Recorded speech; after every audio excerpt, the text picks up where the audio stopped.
On jure solennellement que nos intentions sont magiques. Bienvenue sur le podcast des Bizarre Sisters. Nous sommes Alice et Lucie, deux sœurs serres d'aigle. De multiples lectures, visionnages et discussions potteriennes transforment notre vie depuis plus de 20 ans. Nous vous embarquons aujourd'hui dans nos discussions et analyses de la saga, en espérant qu'elle vous aide à vivre des expériences de vie magiques.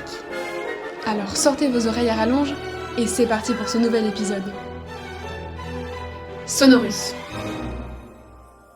Bonjour à tous, bonjour Alice, comment allez-vous, comment vas-tu? Salut, salut! Ça va super bien ici. Et toi? Ça va, moi je suis un peu moins tropicale que toi, mais ça va. On enregistre cet épisode à distance, un épisode entre la France et Bali, avec un bon décalage horaire. Ça va être un épisode plutôt court parce que c'est bientôt l'heure du dodo pour moi. Pour cet épisode, on a décidé de parler des défenses contre les forces du mal, donc un épisode qui sera sans doute un peu plus court que d'habitude. Attends, ne présupposons rien, ça se trouve, on va s'emballer. C'est vrai, on sait jamais. Ouais, trop bien. Est-ce que tu sais comment ça s'appelle, cette matière en anglais? Oui, Defense Against the Dark Arts. Ouais, et j'adore parce que, en fait, dans les livres, t'as les abréviations. Et du coup, en français, l'abréviation, c'est DCFM, pour Défense contre les forces du mal. Et en anglais, ça fait Dadar. Et ça me fait trop rire à chaque fois que je les lis en anglais. Voilà, c'était pour commencer sur une note humoristique, parce que je suis d'humeur humoristique aujourd'hui. Ça veut rien dire, c'est pas grave. On va rien dire, mais on t'a compris. Tout va bien. Euh, Alors, Lucie, j'ai quelques petites questions pour toi pour replacer un peu ça. Donc, la défense contre les forces du mal, ça fait partie d'une des 7 matières de base que les étudiants à Poudlard doivent apprendre au moins jusqu'à leur 5e année. Et ensuite, après Ouais. la 5e année, en fonction de s'ils ont leur buse ou pas, ils peuvent continuer en aspic s'ils le désirent. Est-ce que tu peux nous parler des différents professeurs qu'on connaît qui ont exercé à ce poste? Oui, bien sûr. Alors, sur les années de Harry, on va avoir en première année le professeur Quirrell, je crois. Quirinus. Quirinus. Quirrell, exact. En deuxième année, ils ont Gilderoy Lockhart. En troisième année, ils ont Rémus Lupin. Ensuite, ils ont Alastor Maugret-Foleuil. En cinquième année, ils ont Dolores Ombrage. En sixième année, c'est le professeur Rogue. Vous pouvez écouter notre dernier épisode qui est sorti sur lui. Yes. Et en dernière année, alors je crois que c'est Amicus Caro. Ouais, c'est ça. Sachant que je crois qu'on entend parler d'un autre professeur de défense contre les forces du mal qui a exercé avant, en même temps que le professeur Slughorn, quand il était là au début.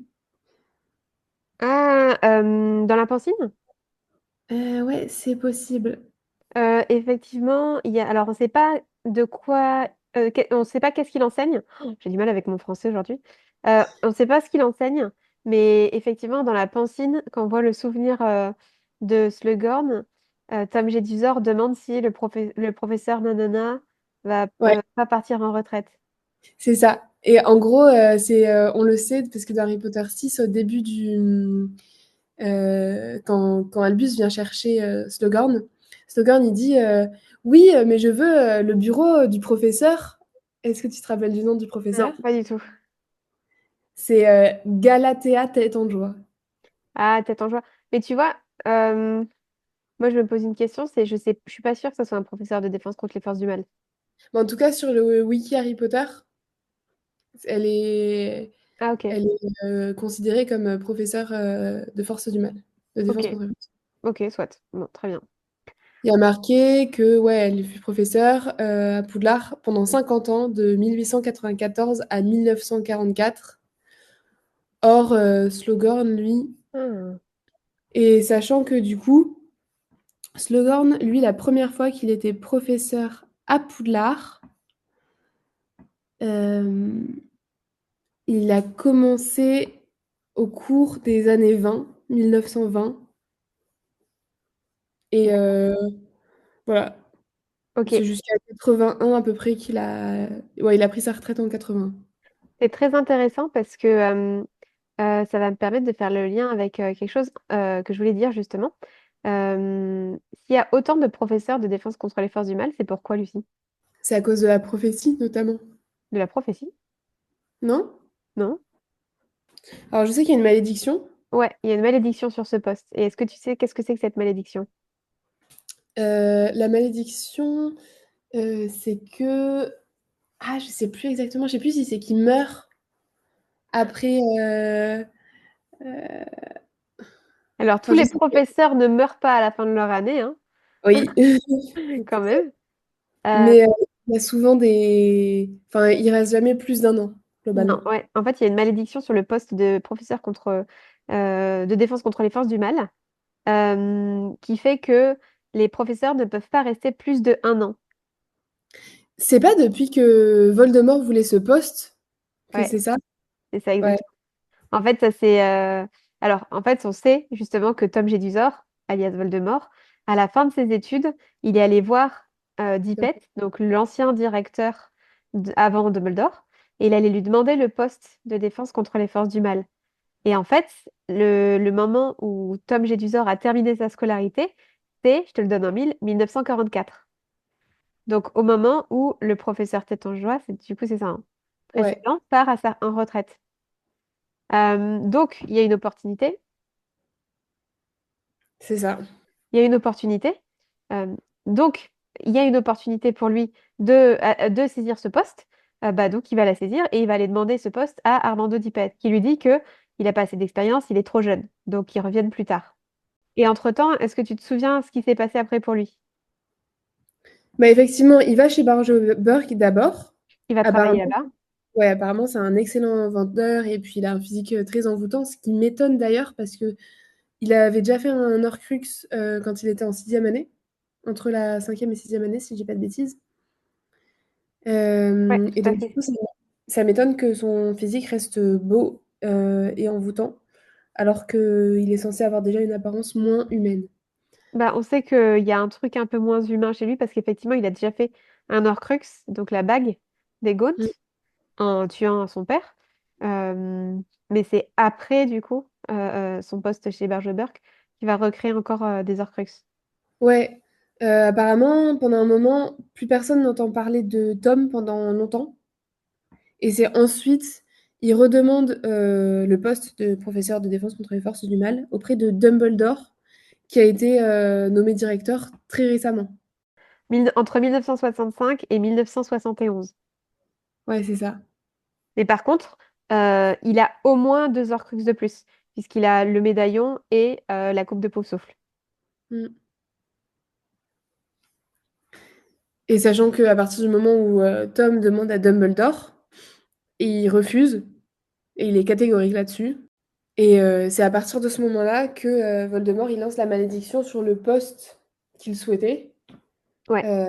Et parce que tout ça, parce qu'il était humilié et que il n'était pas content, quoi. Ouais, c'est ça. Et du coup, c'est vraiment à partir de entre 1965 et 1971, quelque part par là, peut-être les années 70, que le 60. poste est maudit.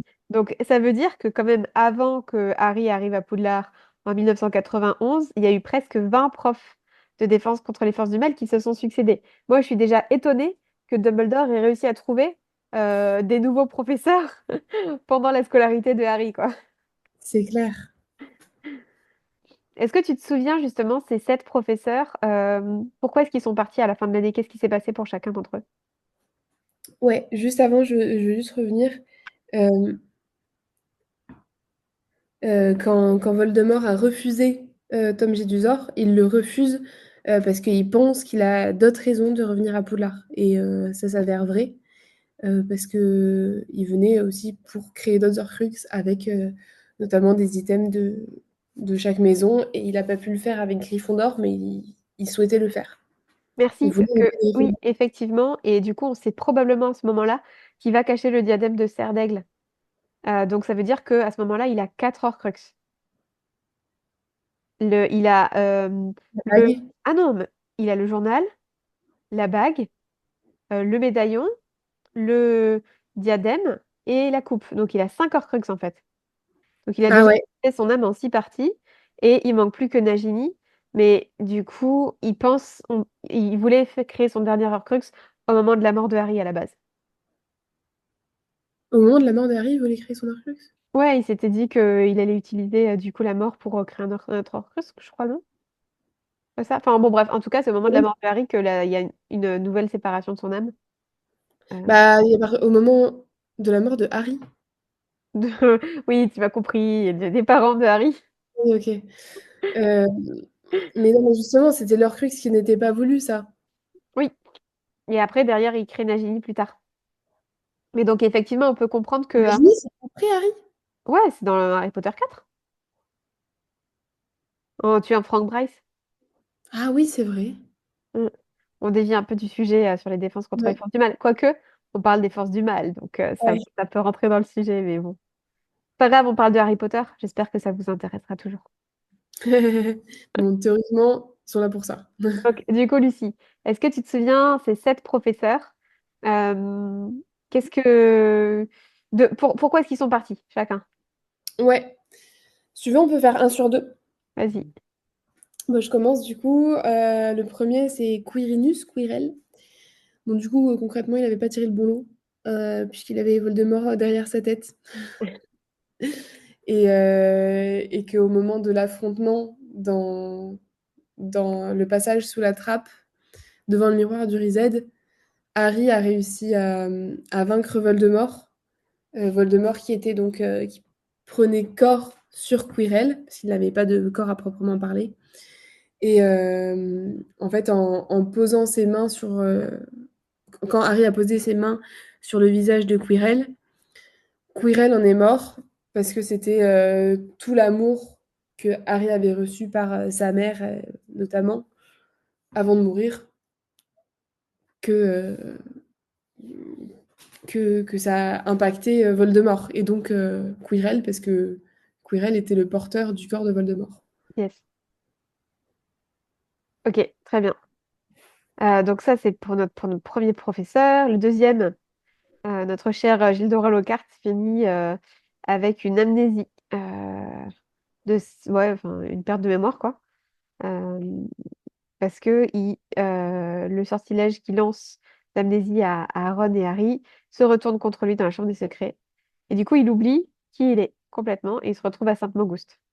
À Ouais. toi. Ensuite, dans Harry Potter 3, donc pour Rémus Lupin, euh, les parents d'élèves ont appris que le professeur de défense contre les forces du mal était un loup-garou. Et Dumbledore a reçu pas mal de hiboux disant que c'était intolérable. Enfin, en tout cas, c'est ce que Lupin pense, que c'est intolérable que ce soit un loup-garou comme professeur. Donc, il préfère démissionner lui-même. Ouais, tout à fait. Quatrième année, c'est Barty Crompton Junior, déguisé en Maugrey Folleuil. Et du coup, un Maugrey Folleuil il s'est retrouvé enfermé dans une malle pendant un an, Le pendant pauvre. à peu près 10 mois, quoi. Et puis Barty Crompton Junior, il s'est retrouvé avec le baiser du détraqueur qui lui a été appliqué à la fin de l'année, donc sans âme. Donc c'est pas très glorieux comme fin pour un professeur de défense contre les forces du mal, C'est dans les deux clair. cas, Mm. le vrai et le faux. Ensuite, en cinquième année, c'est Dolores Sombrage qui se proclame grande inquisitrice de Poudlard. Tout ça, tout ça. Et je sais plus exactement pourquoi. Enfin, si, tout le monde a porté plainte contre elle, je crois. Mais je sais plus s'il y a d'autres raisons pour lesquelles elle est partie. Juste que oui, enfin, c'était pas. Après, elle s'est fait quand même ratatiner par les centaures dans la forêt interdite. Elle s'est fait piétiner et compagnie, quoi. Et elle Ouais. finit à l'infirmerie quand même de Poudlard. Mm. Ouais. Sixième année, donc Rogue, qui se retrouve à. Ah, finalement, lui, il s'en sort pas trop mal, hein. Ouais, Bon, il tue le directeur, mais il se retrouve propulsé à la place du directeur de Poudlard, quoi. c'est ça. Mm. Ça d'ailleurs, j'ai jamais compris pourquoi est-ce que c'était Rogue qui devenait directeur et pas McGonagall qui normalement est la suppléante quoi. Mais en fait, McGonagall devient directrice par intérim après la mort de Dumbledore. Il faudrait que tu relises le sixième tome, mais en fait, une fois qu'il est mort, c'est elle qui prend le lead et qui prend les décisions et qui est en lien avec le ministère, etc.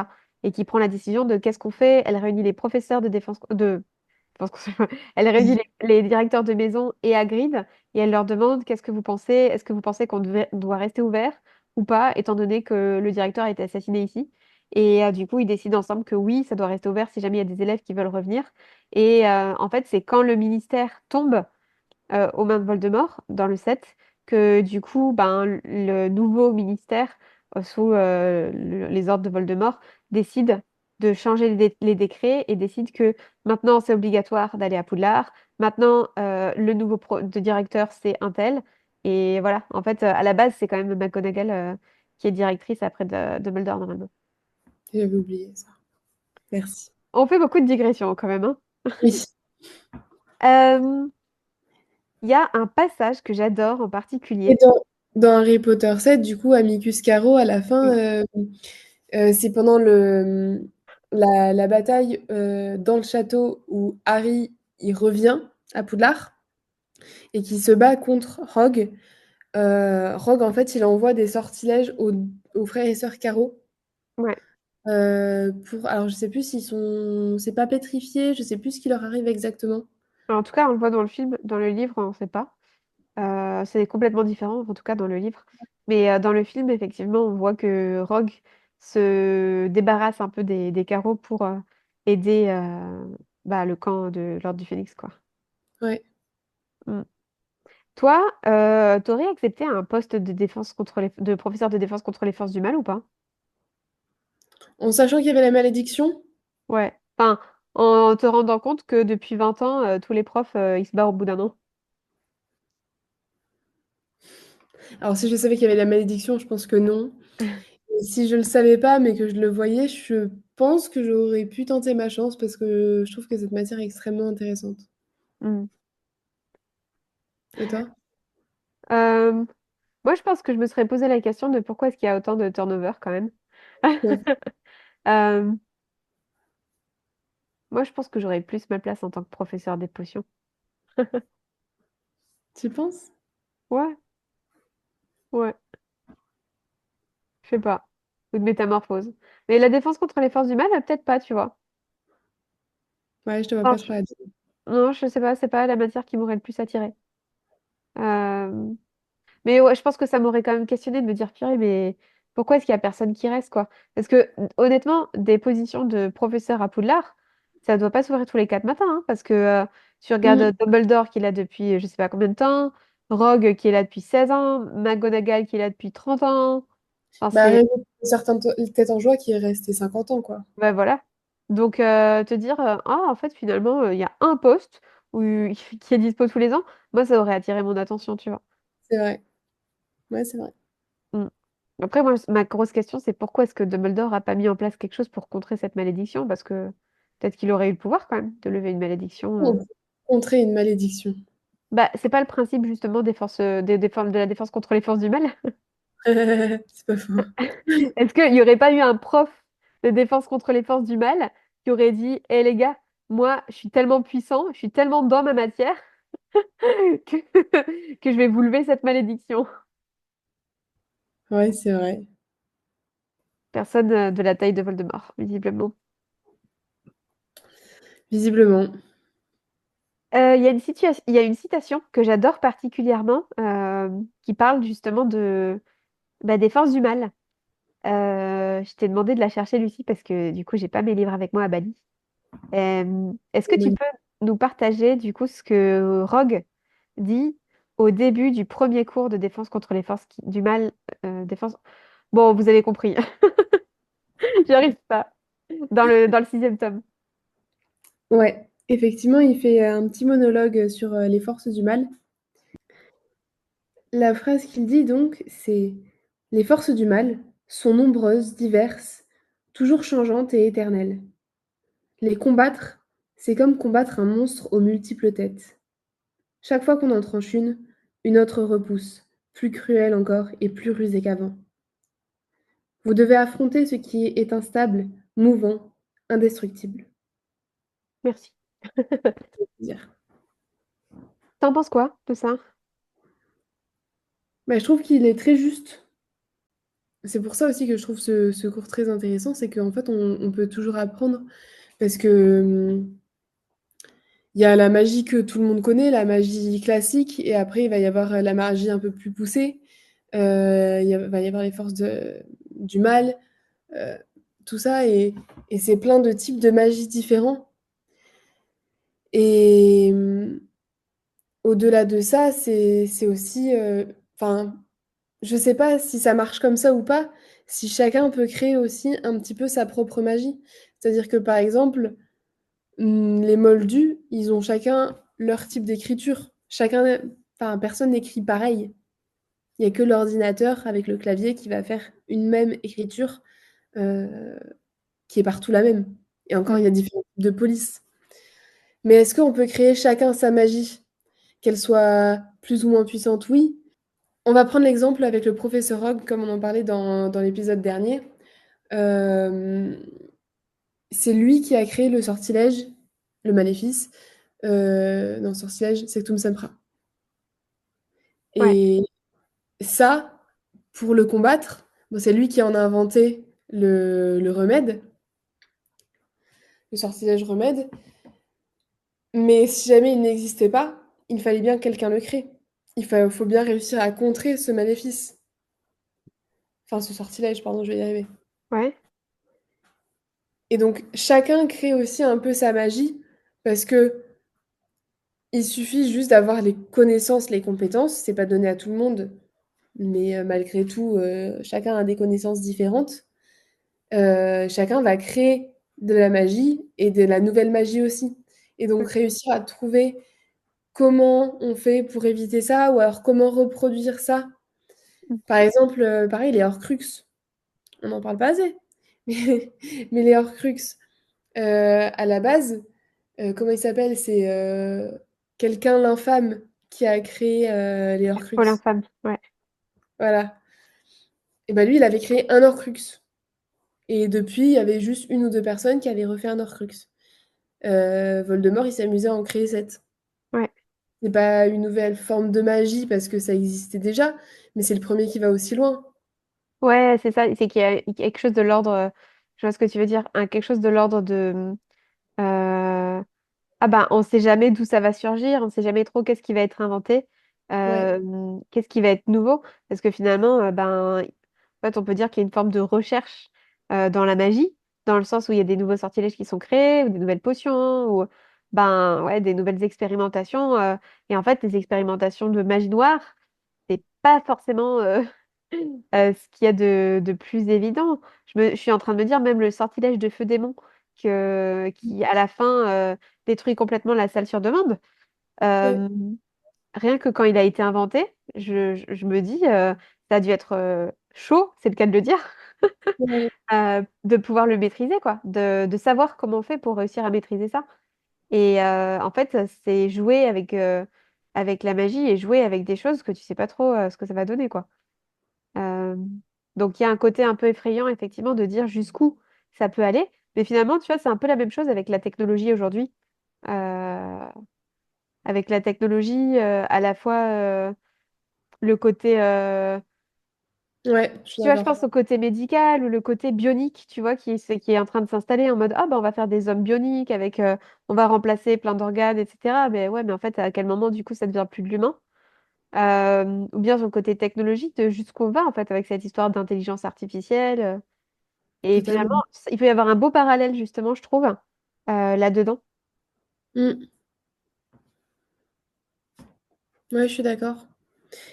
Et c'est aussi pour ça, ouais, enfin, moi, en tant que serre d'aigle, par exemple, je sais que je suis très intéressée par la défense contre les forces du mal, parce qu'en tant que serre d'aigle, j'adore apprendre. Ouais, Donc, ça permet d'avoir toujours des nouvelles choses à se mettre sous la dent, quoi. yes.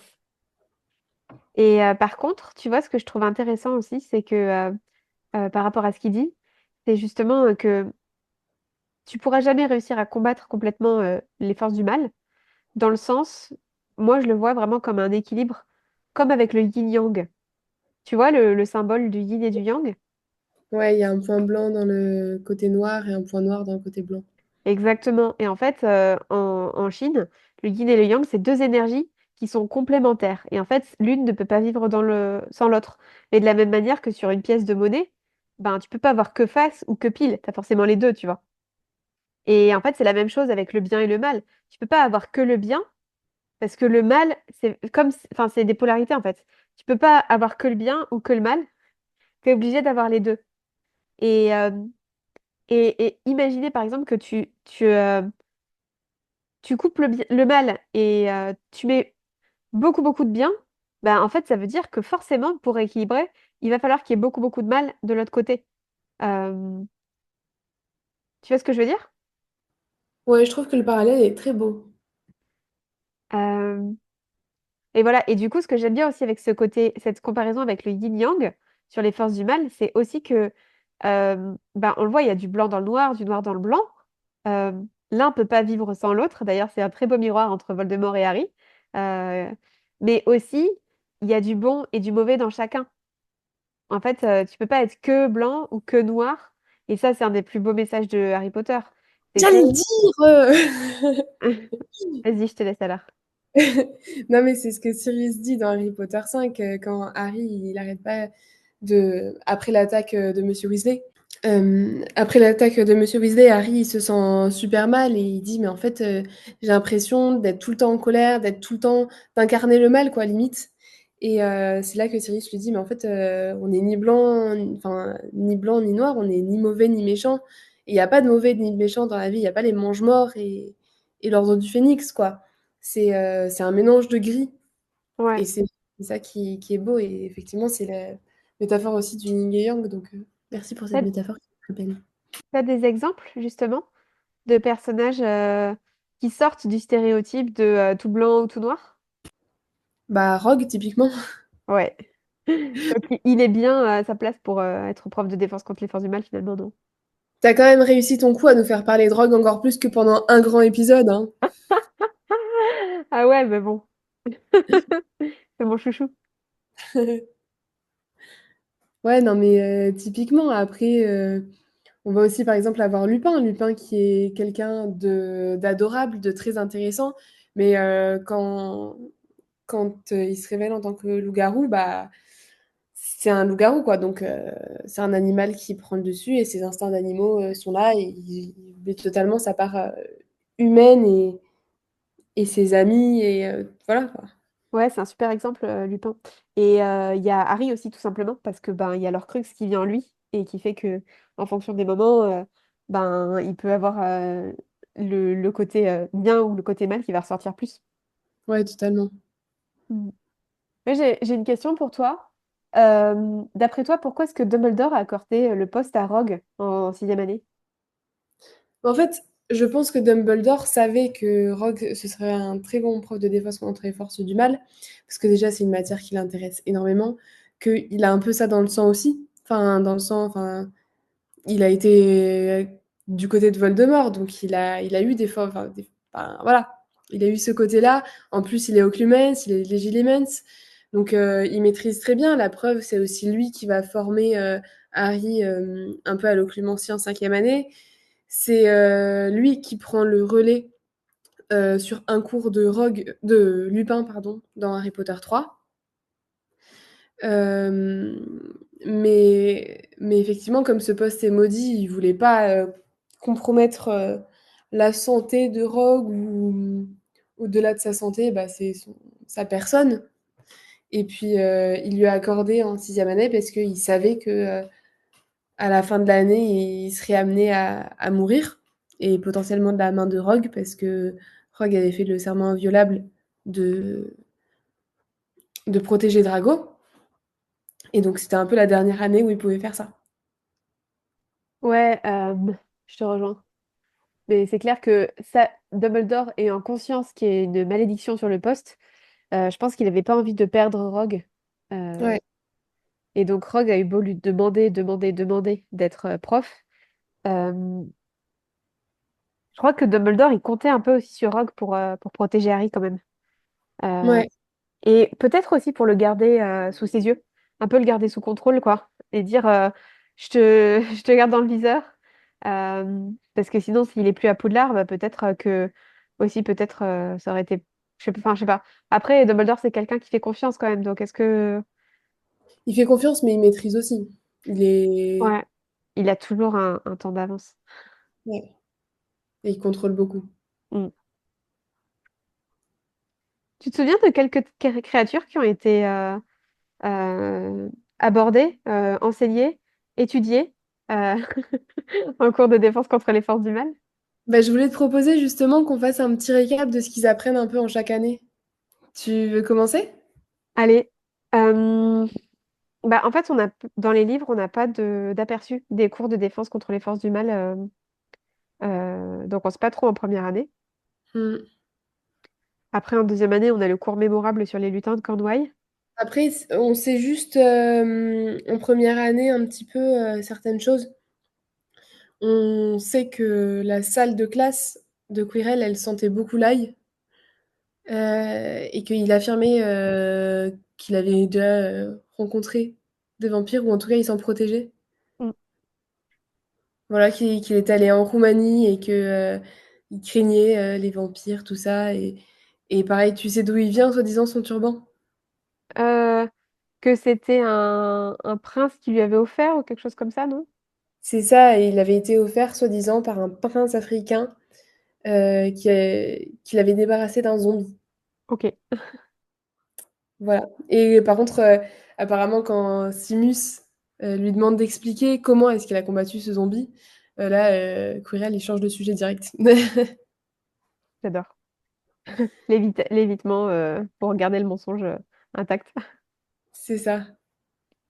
Mais surtout que c'est débile parce qu'on sait que quand Harry le rencontre une première fois au Chaudron Maveur, il a pas le turban. Ouais, Et donc, à moins qu'il ait débarrassé le prince africain de son zombie entre le 1er septembre, non, le 30 août et le 1er septembre, un truc comme ça, bon, on n'a pas dit que c'était l'intelligence incarnée non plus. ah, clairement. Ouais, Heureusement, il représente mal sa maison. ouais, c'est clair. Du coup, en deuxième année, donc on a un cours mémorable sur les lutins de Cornouailles et qui se termine pas très très bien. Et après, Lockhart, de mémoire, il va juste faire lire son livre et mimer des scènes. Et il va demander à Harry beaucoup de l'aider à venir mimer comment est-ce qu'il a combattu le Yeti et puis le ceci et le cela et le loup-garou en faisant en sorte que Harry fasse le loup-garou, quoi. Ouais, c'est ça.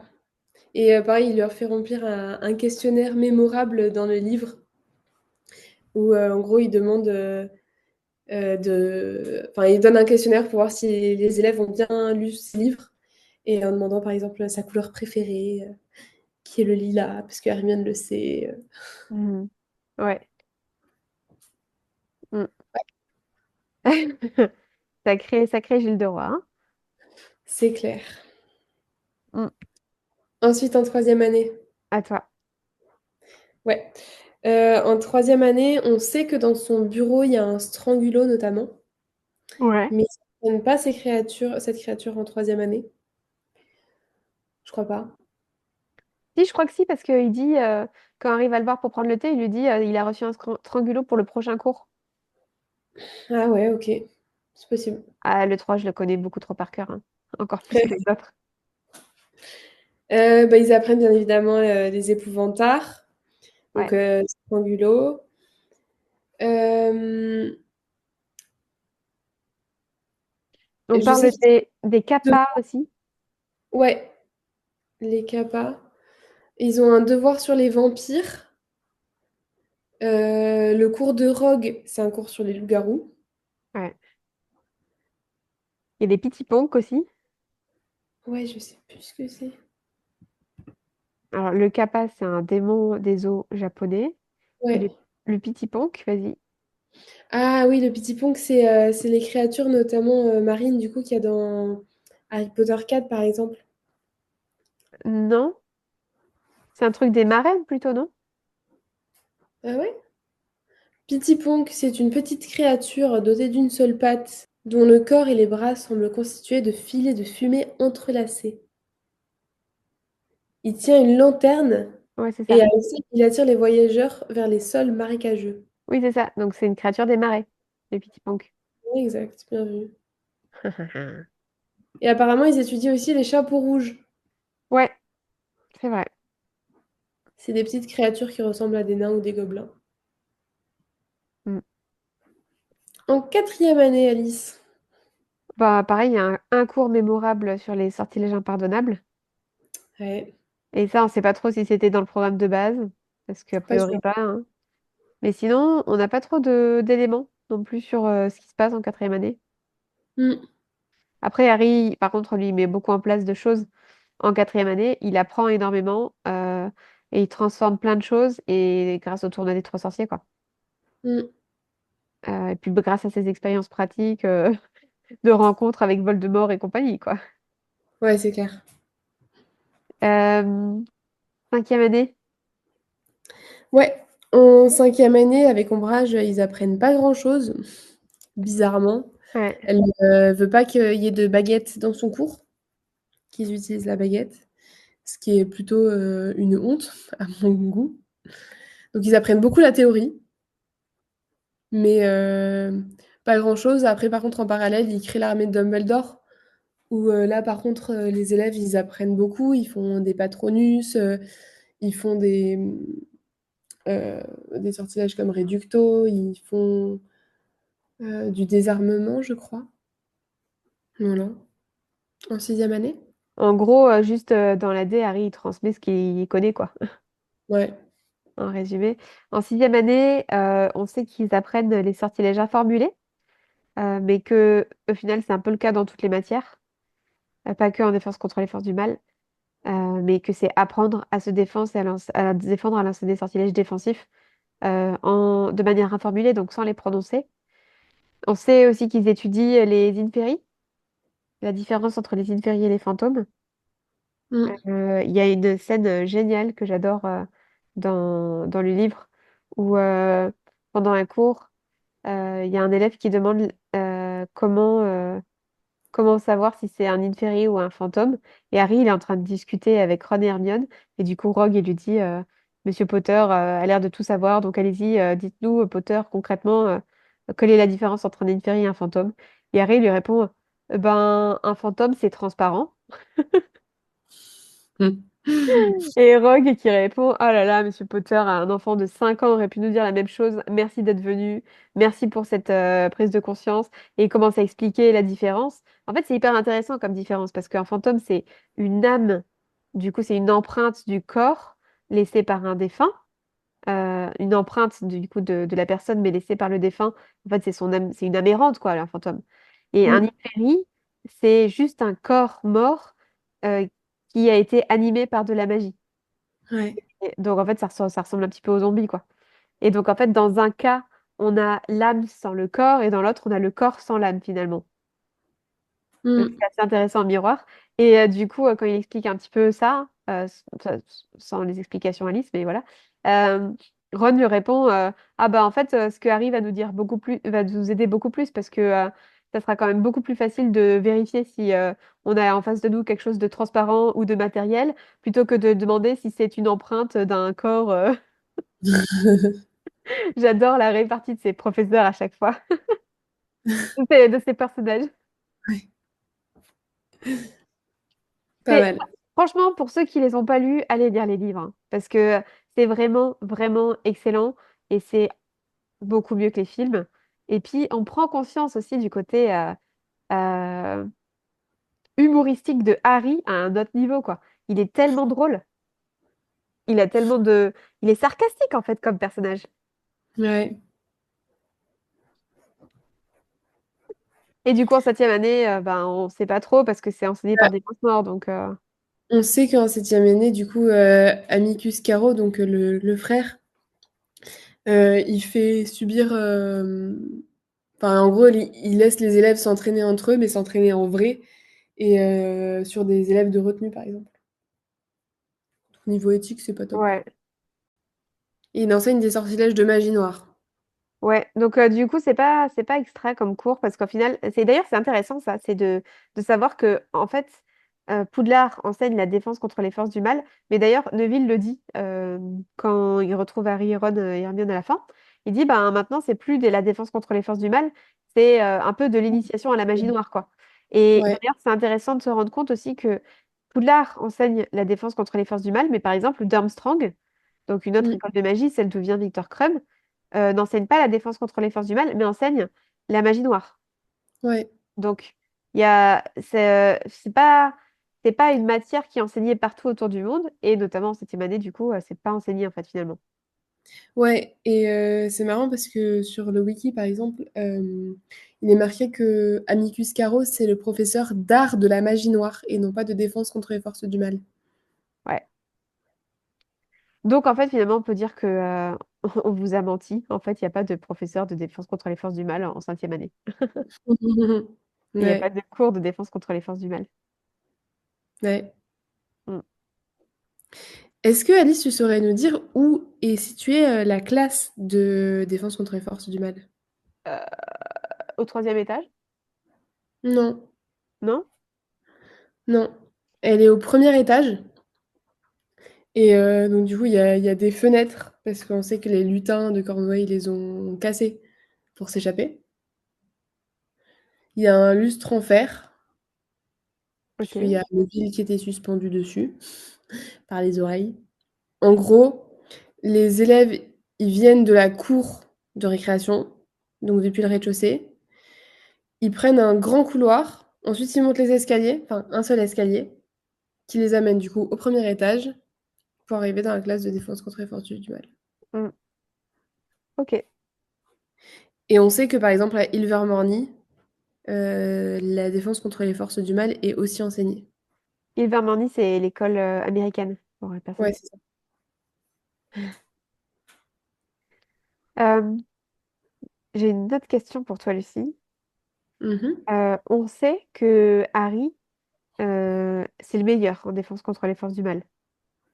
C'est lui Ouais, qui a les meilleures notes quand il y a les meilleurs professeurs. On sait que il est très très fort et c'est ça qui lui permet justement de venir enseigner à l'armée de Dumbledore après, à son tour. ouais. D'après toi, pourquoi est-ce que Harry, il est bon en défense contre les forces du mal? Parce que pareil, il a ça un peu dans le sang. Bon, c'est pas dans le sang encore une fois, c'est plus par sa cicatrice et son côté relié à Voldemort, je pense. Ouais, moi j'aurais dit la même chose. En fait, pour moi, c'est pour reformuler, c'est qu'en fait, c'est qu'il a le mal à l'intérieur de lui. Donc en fait, il est au contact de ces deux polarités, du bien et du mal en même temps. Finalement, Ouais. comme Rogue, quoi. Euh, et c'est drôle parce que d'ailleurs, quand à la fin du cours, où Rogue parle justement de ce monstre à multiples têtes, qui n'est pas une hydre, merci Lucie. Quand Rogue parle pendant ce cours et tout, à la fin, Hermione dit qu'elle trouve que la manière dont il en parlait, ça ressemble un peu à la manière dont Harry en parle. Il y a quand même un gros parallèle entre les deux, entre leurs deux manières d'enseigner. Euh, je sais plus quel est les mots exacts, si tu as le livre pas loin encore. Ok. Rogue dit: Vous souvenez-vous que j'avais parlé des sortilèges informulés, Potter? Oui, répondit Harry avec raideur. Oui, monsieur, dit Rogue. Et Harry, il dit: Il n'est pas nécessaire de m'appeler monsieur, professeur.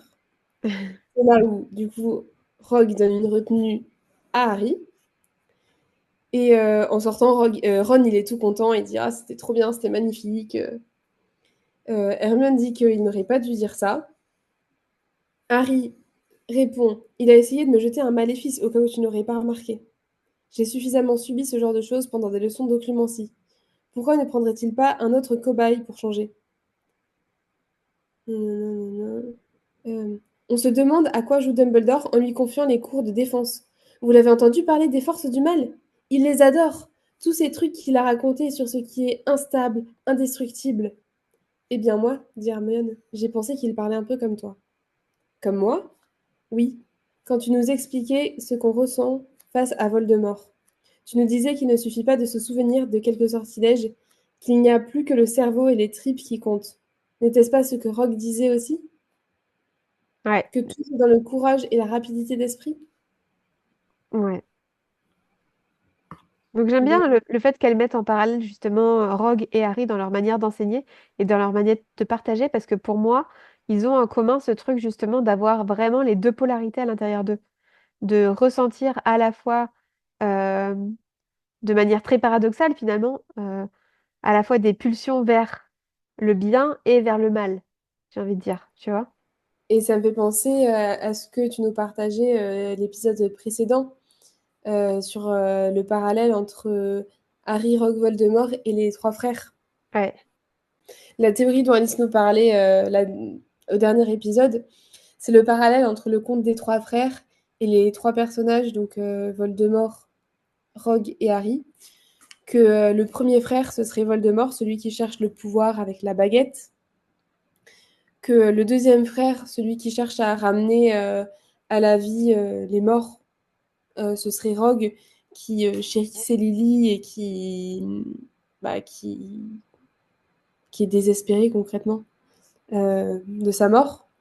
Et le troisième frère, ce serait Harry, celui qui a la cape d'invisibilité et qui, en gros, il laisse la mort le prendre à partir du moment où il a vécu ce qu'il avait à vivre et transmis ce qu'il avait à transmettre. yes. Ouais. Et du coup, je trouve qu'il y a quelque chose aussi, justement, sur ce côté, je côtoie à la fois le bien et le mal, de dire que en fait, Harry, il vit les deux. Tu sais, quand je parlais du yin et du yang, en fait, il vit vraiment les deux, il est au contact des deux tout le temps. Mm. Et je pense que ça te permet d'avoir plus de recul pour parler et pour, du coup, affronter les forces du mal, si jamais tu es capable de regarder aussi à l'intérieur de toi le mal à l'intérieur de toi, finalement, tu vois. De pas rester Ouais. juste dans le bien, tout lumineux, nanana, et de dire, OK, je vais regarder le truc sombre, tu vois. Je vais Mm. pas regarder que la lumière, je vais regarder le truc sombre, je vais regarder l'ombre. Et parce que j'ose aller regarder l'ombre à l'intérieur, alors je peux aussi aller la regarder à l'extérieur. Et ça va être plus facile. Parce que déjà, à l'intérieur, j'ai fait le taf, tu vois. Et je pense que c'est un peu ce qui se passe du coup. Enfin, pour moi, c'est comme ça que j'explique que Harry soit le meilleur en défense contre les forces du mal. Ouais, je trouve que c'est une bonne explication. Quelle serait la créature que tu aurais le plus d'envie, le cours que tu aurais le plus envie de vivre dans tous les cours qu'on a énumérés? Si jamais il y en avait un cours de défense contre les forces du mal auquel tu pouvais assister.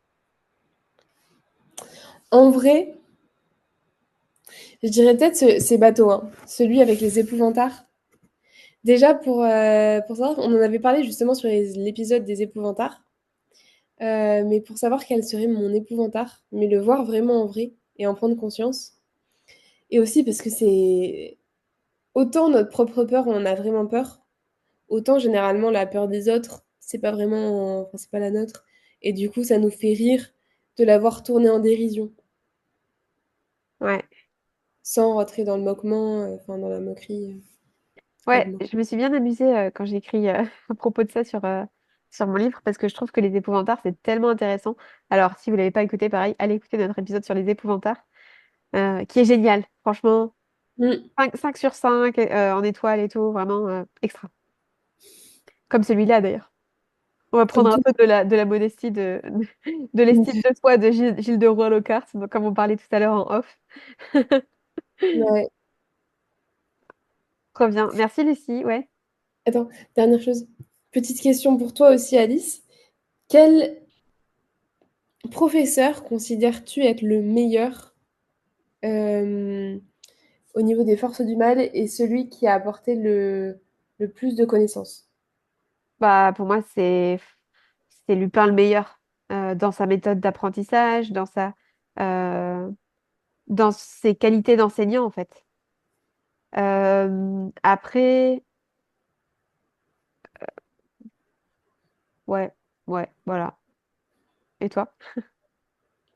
Je suis d'accord que c'est Rémus Lupin, mais je pense que en termes d'apprentissage, c'est peut-être Barty Croupton Junior sous les traits de Maugrey Folleuil qui a appris parmi les choses les plus importantes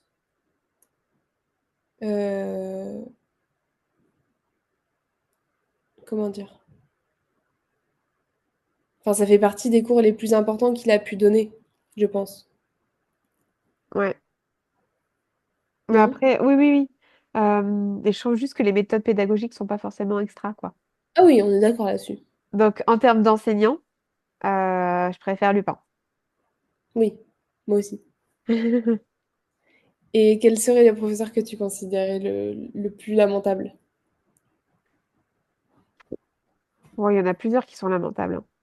Oui. Mais bah, après, Ombrage, c'est vraiment la caricature du personnage qu'on ne peut faire que détester. Enfin, personnellement, elle représente beaucoup de choses que je déteste. Le... L'autorité abusive, contrôlante, qui empêche d'apprendre, qui est complètement sadique. Mm. Ouais, enfin, pour moi, c'est la pire parce que Lockhart, il est nul, mais en soi, il fait pas de mal, mis à part que ben ils apprennent rien. Mais sinon, il fait pas de mal en soi, quoi. Bah, là-dessus, je suis moyennement d'accord. Enfin, il fait pas de mal dans ses cours, Ouais. mais en fait, il fait du mal dans sa vie perso Oui, mais je parce que. parle en termes de prof, pareil. Ok. Après, c'est clair que c'est pas forcément une personne recommandable, hein, on est d'accord. Mais par contre, en termes d'enseignement, ben, en fait, il enseigne rien. Ombrage non plus, elle enseigne rien, hein. Mais sauf que la différence, c'est qu'entre les deux, c'est que, euh, à mon avis, si jamais il y avait eu l'armée de Dumbledore pendant la deuxième année, Gilles de Roi-Lockhart, il l'aurait laissé faire. Enfin, ça l'aurait pas dérangé. Oui, oui, parce qu'il n'y a pas ce côté effectivement autorité et grande inquisitrice et tout ça. Mm. Voilà. Ok. Bon, bah, merci beaucoup pour cet épisode. Merci de nous avoir suivis.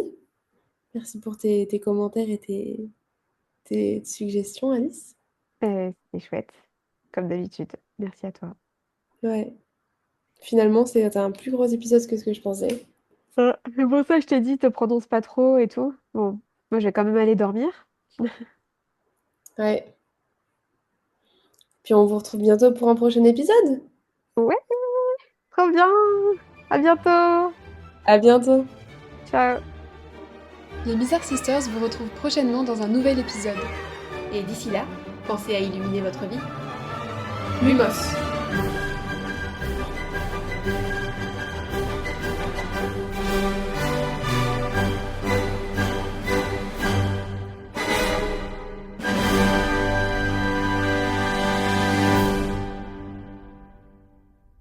Enchantement accompli.